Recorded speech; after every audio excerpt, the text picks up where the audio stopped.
The Pathans by Olaf Caroe. Audiobook. Chapter 1. The Genealogies. There is no matter more earnestly debated wherever Pathans assemble, in the village hujra or the city sarai, in classroom or university, at meals or between companions on the road, than that of the origins of this people, and the relationship of the various tribes or groups of tribes one to another. Discussions are good-tempered but earnestly conducted. The debate ranges over two periods, the pre-Islamic and the era which started with the Prophet's flight in AD 622 to Medina.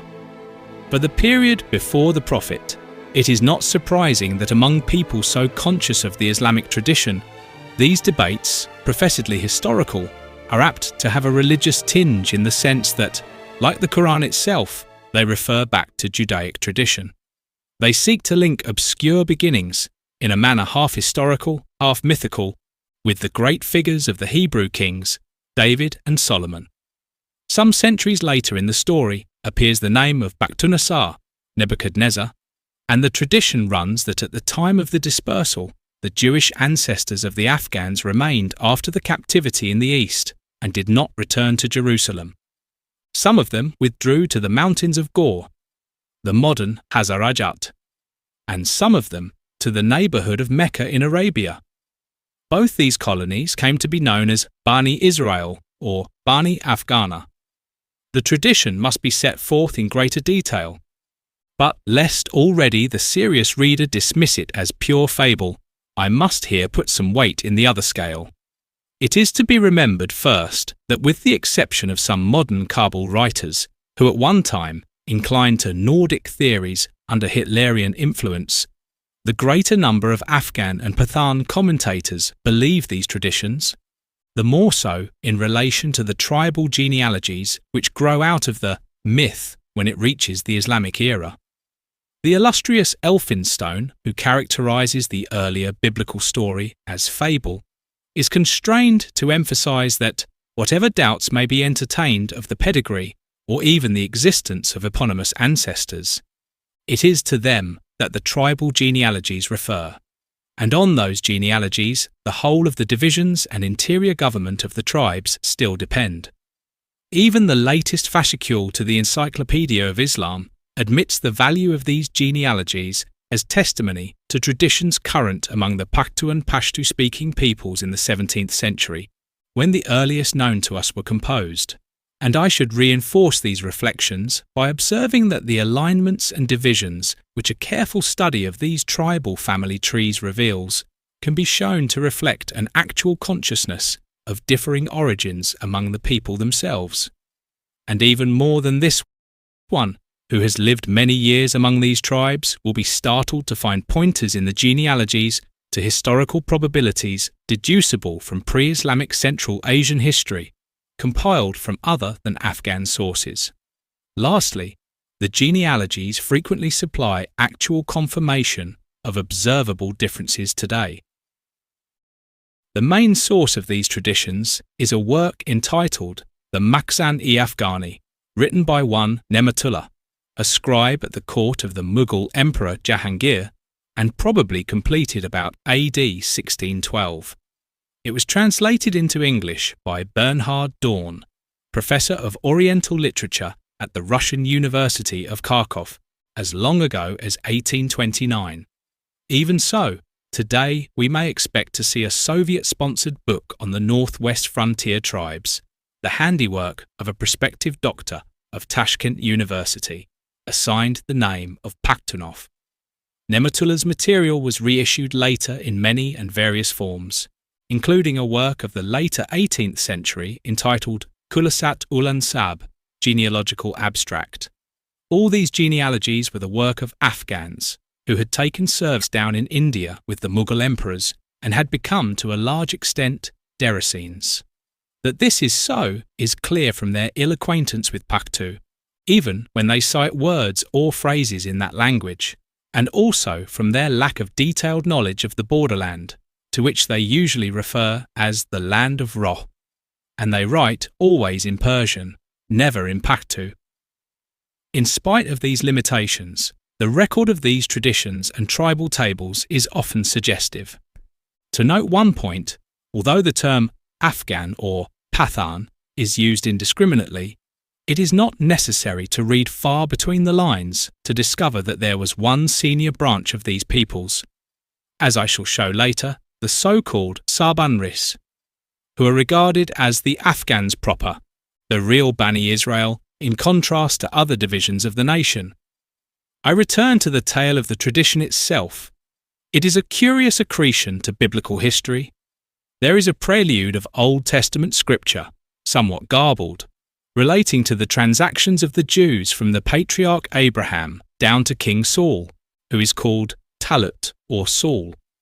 So far, the narrative, though interspersed with fables, agrees generally with that given by other Muslims and does not differ essentially from Hebrew scripture.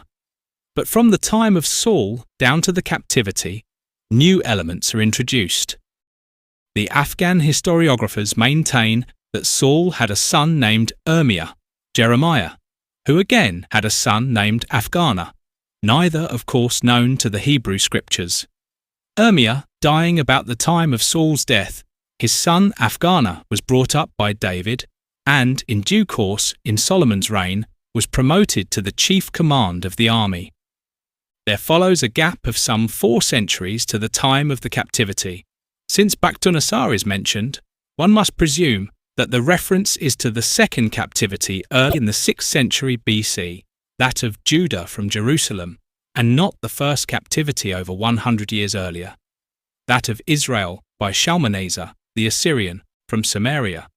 If this is so, it rules out any suggestion often made that the Bani Israel, the sons of Afghana, are in any way connected with the lost 10 tribes.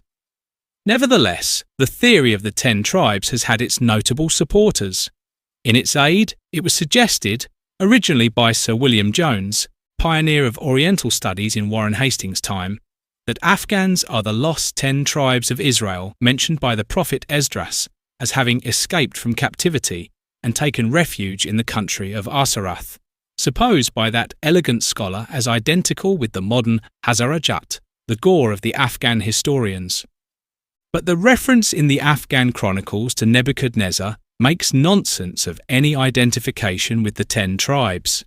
The truth is that Muslim commentators of the 17th and 18th centuries were not well up in the history of the Hebrews. They make no distinction between Israel and Judah, and do not seem even to be aware that there were 2 captivities. Be this as it may, and Allah knoweth best. The sons of Afghana, it is written, withdrew after the captivity, some to the mountains of Ghor in the centre of what is now Afghanistan, and some to the neighbourhood of Mecca.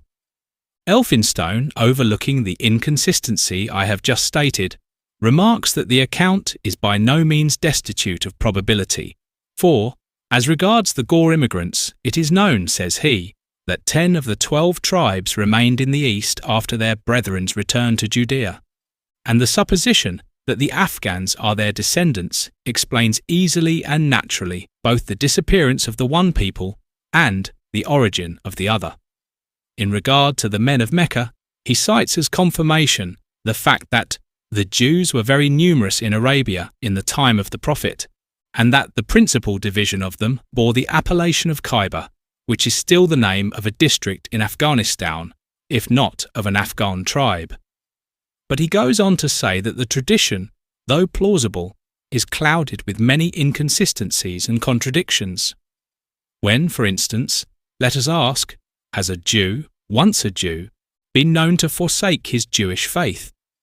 The theory would have us believe that the sons of Afghana who went to Mecca remained true to their faith, not so those who went to Ghor. Nobody has ever suggested that the Afghans of Ghor were practicing Jews up to the time of their conversion to Islam, or indeed at any time after their arrival in those parts. Elphinstone, it is clear, was more than doubtful. But there are other advocates on whom the debaters in the hujras of Peshawar and Mardan still rely, interpreters of Pathan law, though not themselves Pathans. The first is the ill-fated Alexander Burns, a specious commentator, and one not distinguished for wisdom or judgment. The Afghans, says he, and this is true, entertained strong prejudice against the Jewish nation, a point which should at least show that they had no desire to claim, without a just cause, a descent from them. Since, he asks, echoing Elphinstone, some of the tribes of Israel came to the east, why should we not admit that the Afghans are their descendants, converted to Mohammedanism? The last pleader for the Bani Israel tradition in English is the redoubtable Ravati. Referring to Cyrus, the first of the Persian Achaemenids, he notes that it was customary for the great king to transport a whole tribe, and sometimes even a whole nation, from one country to another. The Jews were ever a stiff-necked race, and he asks for credence to the possibility that the most troublesome among them had been moved to the thinly peopled satrapies of the Persian Empire, where they would be too far away to give trouble.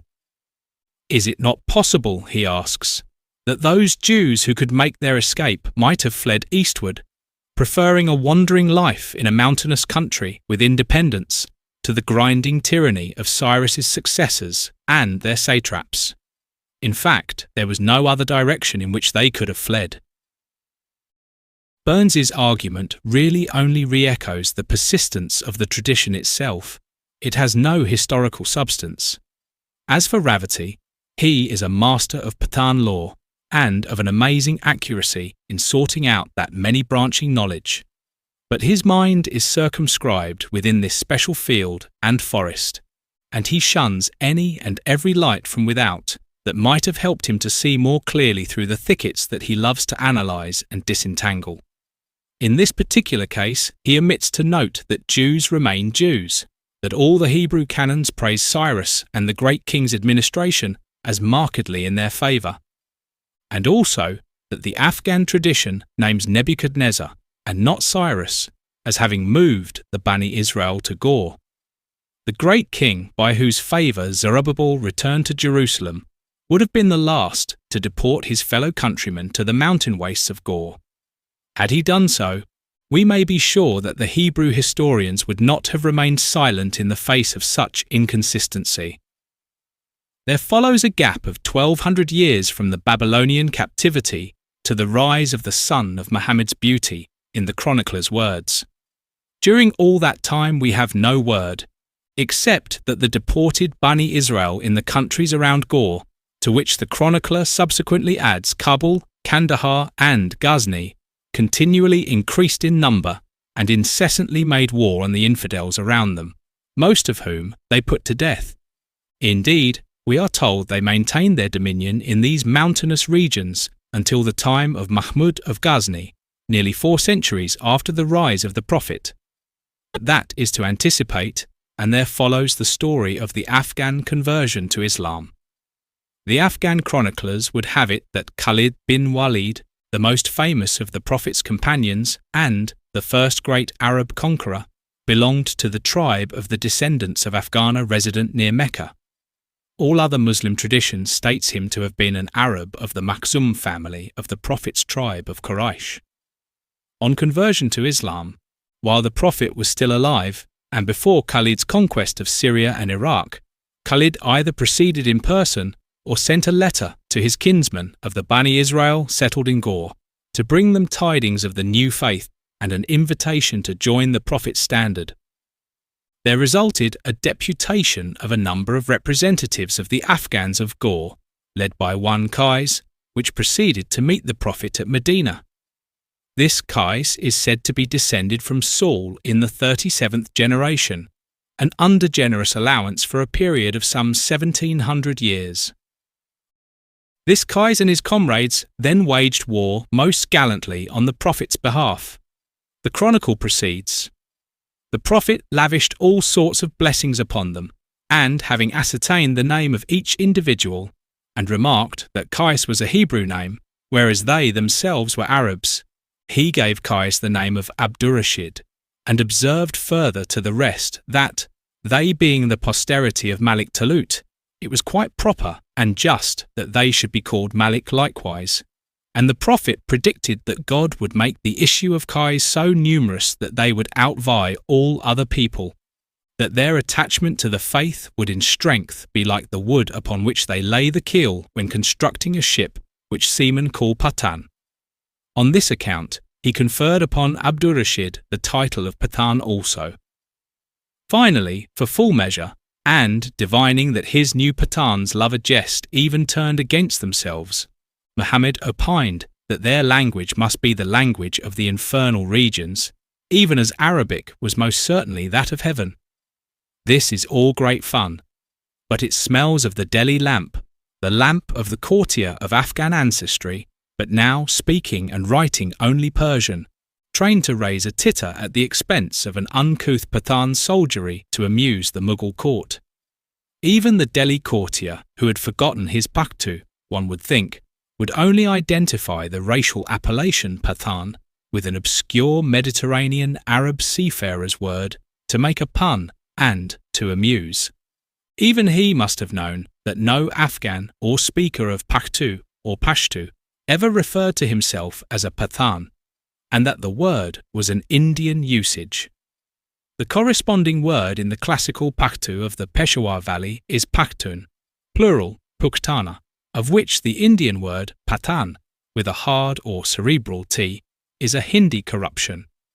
It is not even true that in the usage of the peoples of what is now Pakistan, the honorific of Malik is confined to Pathan notables. Malik is a common Arabic word denoting a king or prince, and, while admittedly it is in common use for elders throughout the Afghan tribes, it has been of wider application over many parts of the Central Asian world, including the Punjab. We must return to Qais alias Abdurrashid alias Pathan.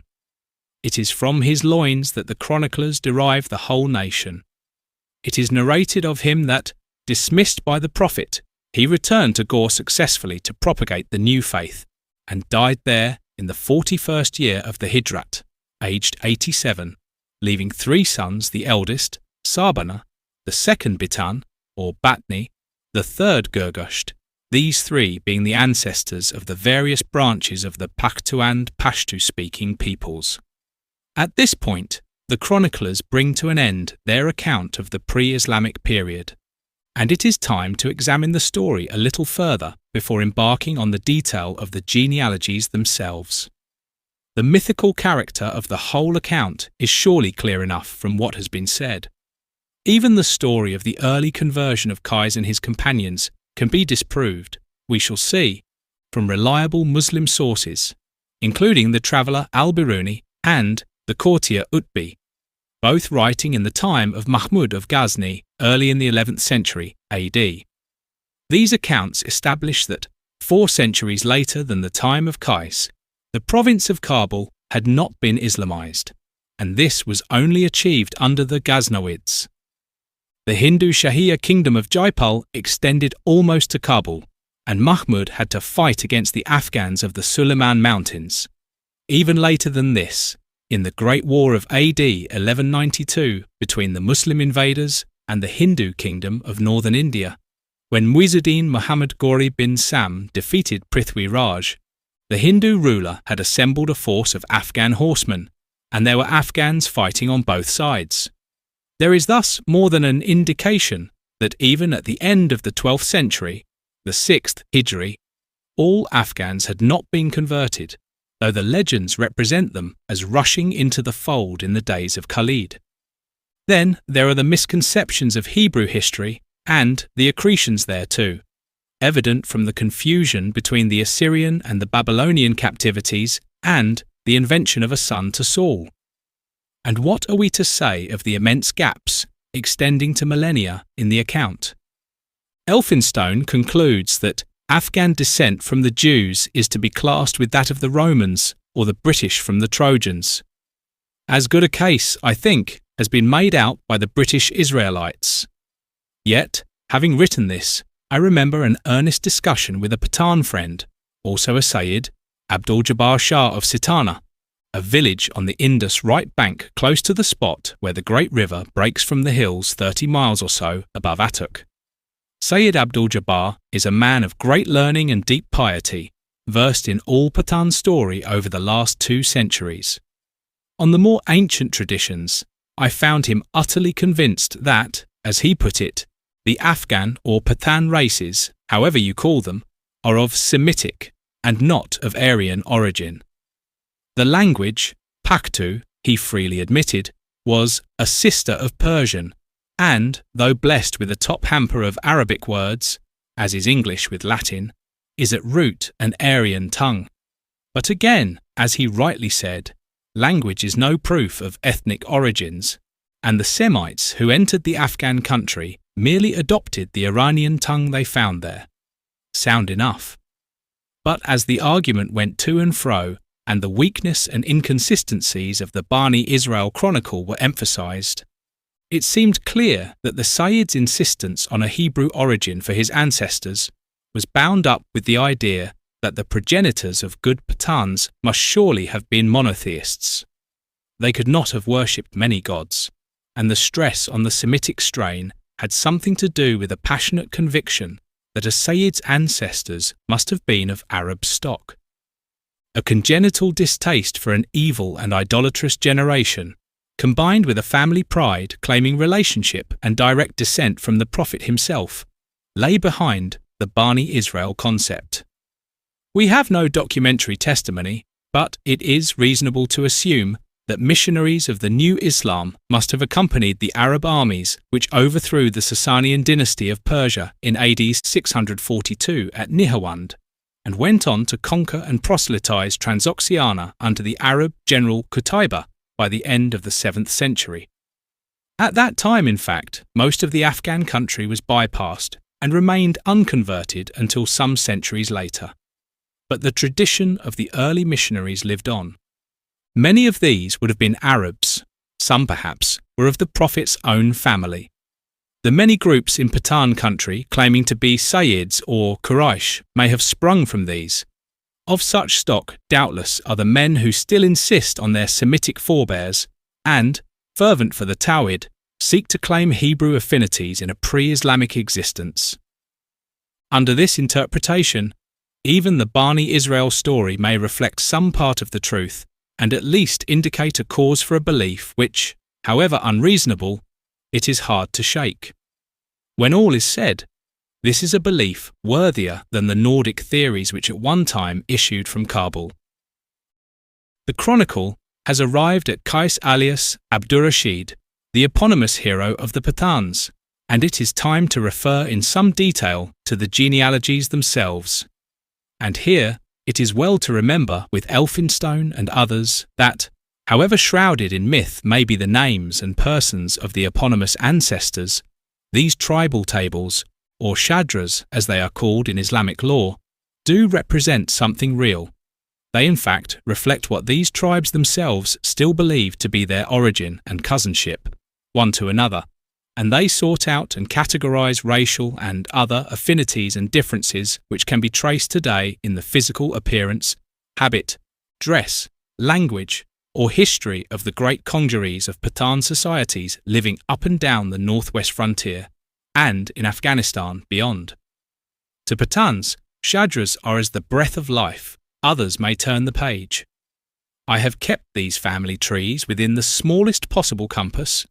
It should be understood that they can quite easily be expanded, both in the introduction of further ramifications into the tables given, and by one who has intimate knowledge, for each tribe, down to each family or house. It is indeed doubtful whether there exists today elsewhere in the tribal world any organisation so closely knit as is a Pathan tribe in the interconnection and relationship of the various parts of the tree, down to the last twig. The details of these arrangements are known to all maliks and elders, and, insofar as they affect individual families, to all adult male members of a tribe, and no doubt to the women also. The ancestral share in the tribal account of profit and loss is an essential part of this tribal law, and is the tribal guide in peace and in war. More must be said elsewhere on this subject. Here, it is only necessary to explain that the comparative simplicity of the tables that follow is for a purpose. Family trees only come to life when you know the family. Otherwise, they are best kept in a cupboard. But something must be listed here, if there is to be understanding. I have said already that by tradition, Qais had 3 sons, Sarban, Bitan, and Gurgusht. Thus, there should be 3 main lines of his descendants. But there are really 4, the ancestor of the 4th being one Karlana or Karlanri. As Karlana is the putative ancestor of most of the hill tribes, he is of peculiar importance. In Nemutullah's Makhzan-i-Afghani, his descendants are listed separately from the progeny of the other 3, but Karlana is linked with the Sarbana branch as a foundling. Other genealogists link him with the Gurgusht branch. Elphinstone alone speaks of the 4 sons of Qais, whom he calls Serabun, Gurgusht, Betni, and Kurla, in that order. Whatever the arrangement adopted, it will be noted that Karlan's position in the genealogies is uncertain. It is as if he had a bar sinister in his pedigree. To this I shall return. Sarban, the eldest son, had 2 sons named Sharkbun, or in some records Sharkbun, or Shakabun, or Sharjun, and Kashbun, or in some records Krishyon.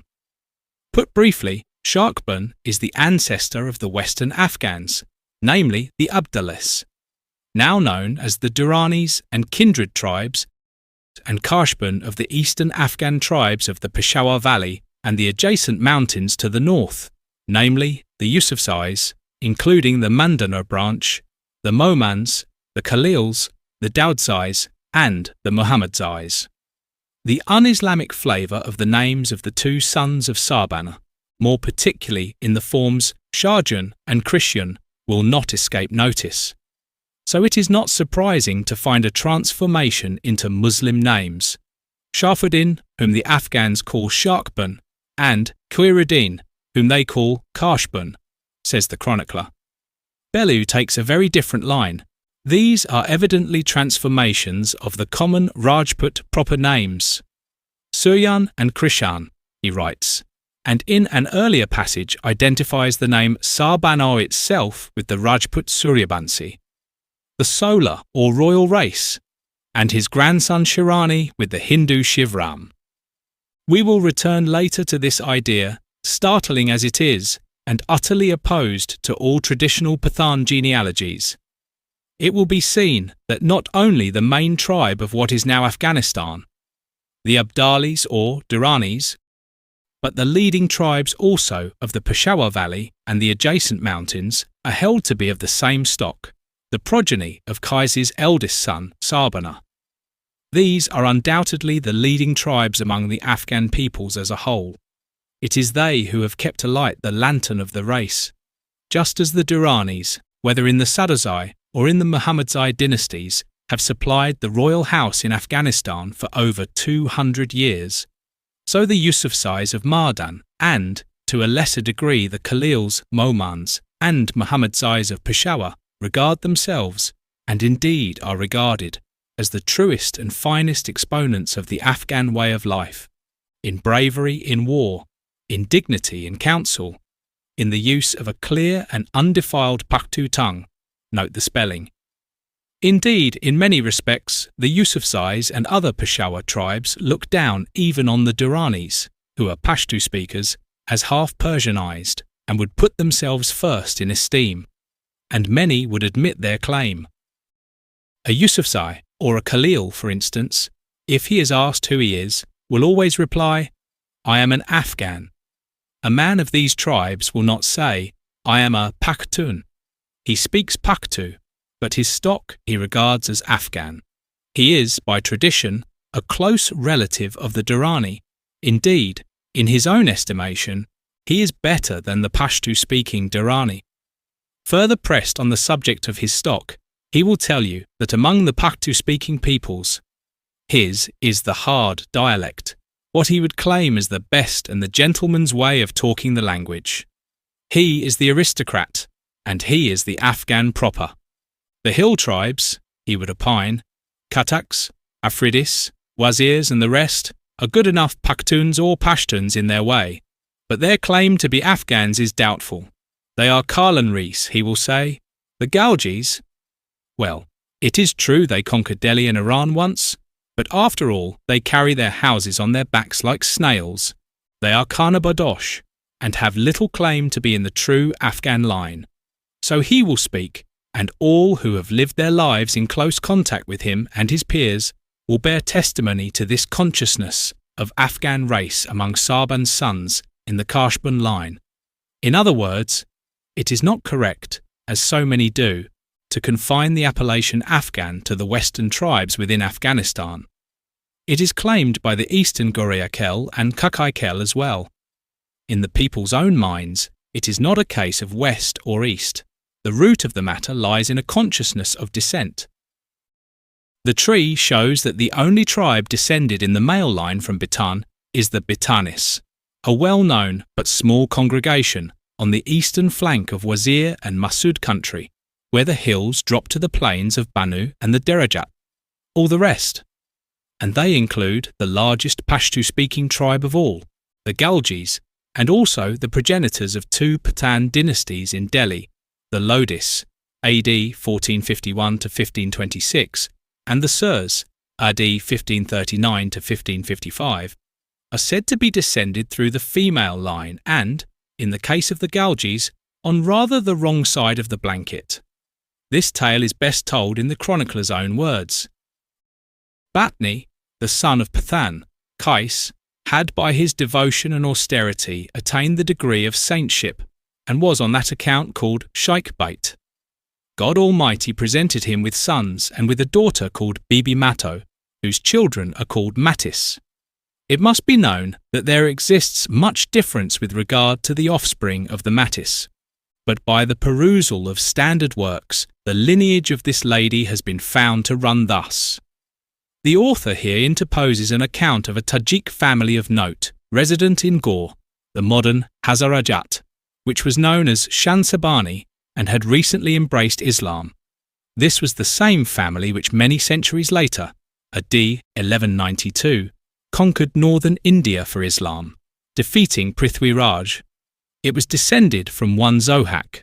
A scion of this family named Shah Hussain, disgusted with certain transactions of his father, left his home and wandered eastward till he came to the neighbourhood of the Takht-i-Sulayman mountain, where Sheikh Batni lived. The scribe proceeds. The marks of felicity being engrossed on Hussein's forehead, Sheikh Batni allowed him to reside among his tribes, made him his friend, and evinced paternal affection towards him. Hussein would not occupy himself with worldly affairs, but gave himself up to devotion, austerity, and reading the Quran. By his integrity and prudence, everything was well administered. Now the Sheikh had a daughter of a beauty surpassing. Destiny bringing on an eventual display of affairs, Shah Hussain, conformably to human nature, youth, and beauty, paid his addresses to this fair daughter, Matto by name, and matters gradually went so far that they, by mutual consent, but without the sanction of father or mother, proceeded to such intimacy that, a short time after, the symptoms of pregnancy appeared and the case no longer admitted of concealment. The damsel's mother, becoming aware of it, first assailed her daughter with reproaches. Then, perceiving that there was no remedy but by the adoption of a speedy resolution, in a propitious hour, they married Bibi Matto to Shah Hussain. After a short time, Matto was delivered of a sweet and auspicious boy who, being the fruit of a clandestine amour, was called Gilzai. Gil, in the Afghan language signifying thief, and Zai born a son. Hussein certainly enjoyed the best of both worlds, but there remains a postscript. The scribe proceeds. Bibi Matto next had another son, whom they named Ibrahim Lodi. He came by the appellation Lodi on this wise. One year, so much snow fell on the hill where the Sheikh resided that he abandoned his home and moved lower down to a more favourable clime to pass the winter. When the snow and rainy season was over, he returned to his former abode and said to his wife, "Pronounce Bismillah and fetch fire from the hearth." The hearth had been 4 months without a fire. The lady, doubtful but as ever obedient, stretched forth her hand, and lo, a miracle, found live ashes. The sheikh upon that said to her, "The children after such a journey are hungry. Bring me baked bread, for today I wish to distribute it myself, to see which of them is the most favoured by fortune." When the first loaf was baked, Ibrahim, a clever and active youth, brought it running to the sheikh, who exclaimed, "Ibrahim Lodi," which signifies, Ibrahim is the elder, Lodi in the Afghan tongue signifying the elder. This tale, combining the simplicity of Alfred and the cakes with the ruses of Jacob against Esau, will be found on examination to confirm deductions from sources which may claim to be historical. Let us look below the surface. The first obvious point is that early Afghan tradition, as here brought out, did not hold the Galgis to be of true Afghan stock. Not only is their supposed progenitor a foreigner, but he is the seducer of an Afghan maiden and the father of a child conceived out of wedlock, a crime punishable by death at the hands of the girl's family. Hussein is made out to be of Tajik, that is of Iranian stock, but the narrator forgets that the Ghurids who under Muizzuddin Muhammad Ghori conquered northern India for Islam in AD 1192 are by some, including Afghan historiographers, believed to have been Turks. They certainly led armies composed largely of Afghans, but no claim for Afghan ancestry is put forward on their behalf, and the slave kings who followed them in Delhi were, everyone, a Turk. On this showing Hussein, an earlier prince of the same Ghurid blood, may have been a Turk, who erupted into the Afghan family of Sheikh Batni. The story so becomes a mirror of an old tradition that the Galgis include a foreign stock, which forcibly imposed itself upon the Afghans, taking their women in marriage and in the process adopting Afghan custom and the Afghan language. This root stock need not necessarily have been Turkish. I shall show later that there exists historical evidence pointing to the truth of this belief. Here, it is fair to say that it is one which aroused Ravati to a fury of invective and acrimony. Ravati is tied literally to the story of Qais and his descendants as history, and invariably fails to distinguish the myth from the undertones of truth, where, as often, these can be detected.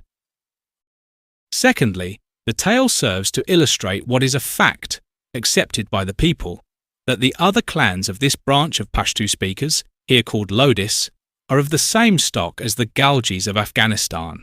The myth gives them the same parentage on both sides, but there is a scandal about the birth of the elder son. The present representatives of the younger son, Lohanis, Marwats, Dotanis, Bilutsis, and so on, are merely settled Galgis. Most of the Galgis are nomadic, living in the Banu and Dera Ismail Khan districts. They so regard themselves now, and by custom and fact of Pashtu which they speak, they can be recognized as such. The distinction which the genealogies draw between the Galgis proper and the Lodi and Lohani tribes has of course an obvious motive. The historiographers who drafted these genealogies were living at the courts of Delhi and Agra. It was in their interest to make it quite clear that the Lodi ancestors of the Lodi and Sur dynasties which ruled northern India were no doubt of Galgi stock, but in some way more legitimate than and distinct from other Galgis. Nematullah and other scribes were writing long before the Galgis proper, under Mirwais, took Kandahar from the Persians, and under his son and nephew went on to conquer Persia itself. Those events for him were in the womb of time. It was not his business to glorify the Galgis as a whole, but rather to show that those of their stock who had held Hindustan for a century, in fee, were somehow different from the rest. Here arises yet another point of interest. Again, in spite of Ravati, the Lodis and the Surs were not the only dynasty of Galgi stock to rule in Delhi. There were the rulers known to history as the Khalji or Khilji, AD 1290 to 1321, of whom the most famous was Alauddin, who has left memorials in stone beside the Qutb Minar of Delhi. Around this identification, much scholastic fury has raged. I shall return to the argument, and dare only to say now that this identity has been widely accepted by the Pathans of the frontier, and is borne out by one of the poems of Kushal Khan Khattak, written 3 centuries ago. The Galgis are probably the most numerous and possibly the most valiant of all Afghan tribes, and they figure more largely than the Duranis on the stage of the northwest frontier because from time immemorial great numbers of them have spent the winter months in what are now the plains of Pakistan, and indeed beyond that in India too, as far as Calcutta, and beyond, even to Australia. They will appear again. The family tree of Gurgusht, Qais' 3rd son, is shorter and less entertaining. It goes like this. The Kakas of Zob, Lorelei and parts of Sibi in Baluchistan are a very large tribe, but the country is poor, and they have never been held high in the account, whether in war or peace. Being neighbours of the Baluch tribes, they have imbibed some of the Baluch esteem for their chiefs, and are less anarchic than most Pathans. The Gaddans, such of them as remember their Pashtun, are a very small congregation on the southern slopes of the Mahaban mountain, close to Sitana and Topi, where the Indus issues from the hills.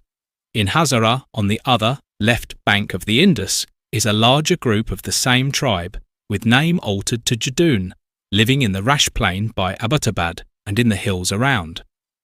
These have forgotten both the language and the ways of their ancestors, and speak the form of Punjabi current in Hazara. The Safis live in the recesses of the Bajar dials between the hill Momans and the Tarklanris of Bajar.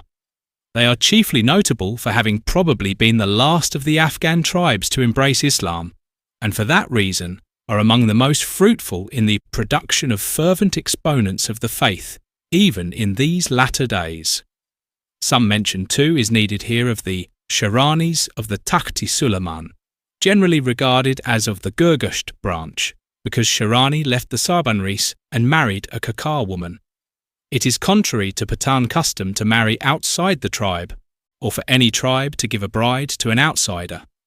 If and when this is done, the foreign bridegroom is expected to cast in his lot with his wife's tribe, as did the Shiranis who live next door to the Kakars. Thus end the genealogies of the 3 sons of Qais. But where are such famous tribes as the Afridis, the Khattaks, the Orakzais? Names which the word Pathan conjures up even to the newcomer. Where are the Bangash? Above all, where are the Masuds and the Wazirs? What of the Khyber and Waziristan, and the hills of Kohat, and the Khattak dancers, whirling, sword in hand, around the fire beneath the stars? Are these all forgotten? The answer is that in the genealogies, all these, perhaps the names best known to the world, are slipped in, almost as an afterthought. Their common appellation is Karlanri. The Delhi scribes knew little of them, except as the wild mountaineers of Ro, and, with an ill grace and an uncertain hand, found them an obscure place in a kind of postscript to the lists. Thus, some, including Nematullah, call them Karanis, and do not explain how, if at all, they are related to other branches. Others link them to the Gurgusht branch by inventing another son to Gurgusht named Burhan, and making him the father of Karlana or Karlanri.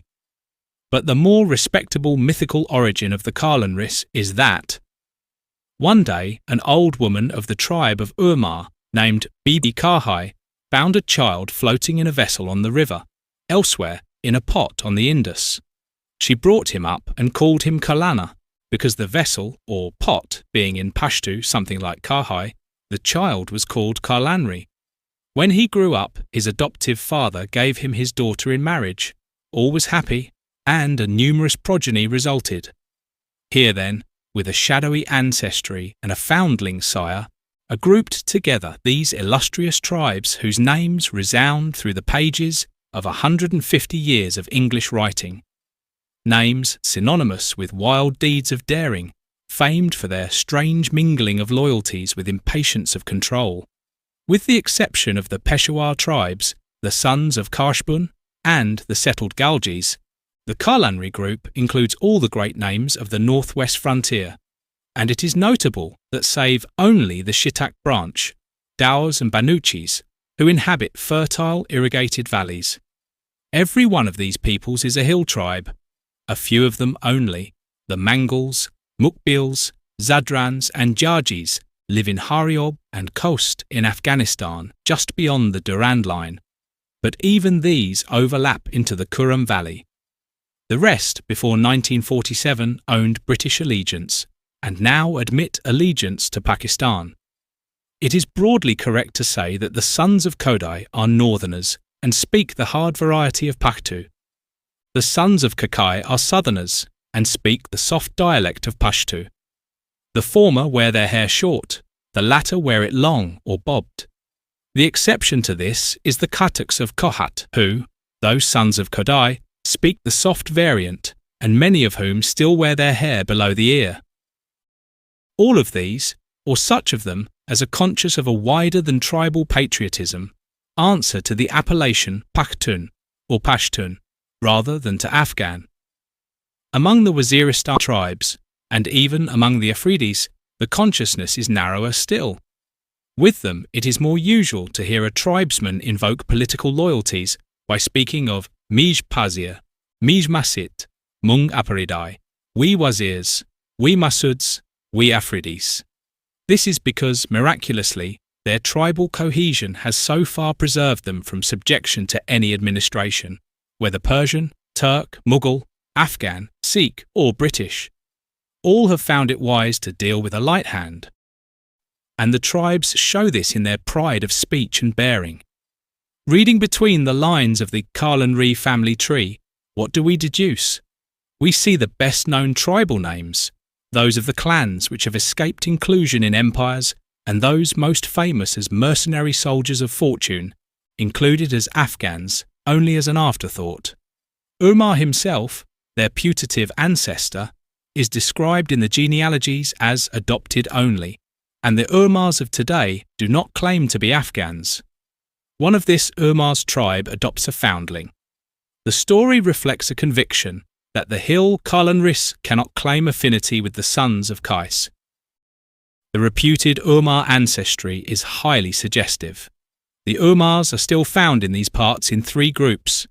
The first group is in Kaniguram, the central town in the heart of the Waziristan Mountains, the second in a location in the Logar Valley not far from Kabul, and the third in three large villages, Urma Bala, Urma Miana and Urma Payan, about 10 miles southeast of Peshawar. Those in the impregnable Kaniguram Valley, the Upper Badar, are bilingual.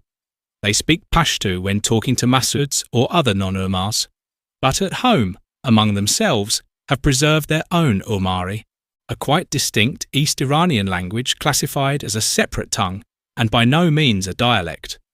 Their Logar and Peshawar cousins have lost their language. The Umars near Peshawar, whom I know well, have merged with the surrounding Pathans, who are Bara Momans and Khataks of Akora, and speak only Pashtu. They retain, however, a consciousness that they are not as other men and claim to be of older stock than the tribes around them. In Kaniguram, the Umars have 400 houses with a population of some 3,000. There are many Sayyids living among them, who also speak the Umari language and are almost certainly their chief families despite the claim to be Sadat. This Umar group retain their separate culture and form the trading community of the area. They claim also kinship with the other groups here mentioned, as do those groups with them. Kaniguram is situated in one of the most inaccessible glens of all the frontier hills, and the survival of this Umar group, right in the midst of the Pashtu-speaking Masuds and Wazirs, is a fact of very great import. Moreover, the wide spread of the three localities where Umars are still found, Waziristan, Peshawar and Logar, suggests that formerly they were a people of notable significance. The claim of the genealogies that an Umar adopted and so fathered the Kalanri Pathans thus takes on an added interest.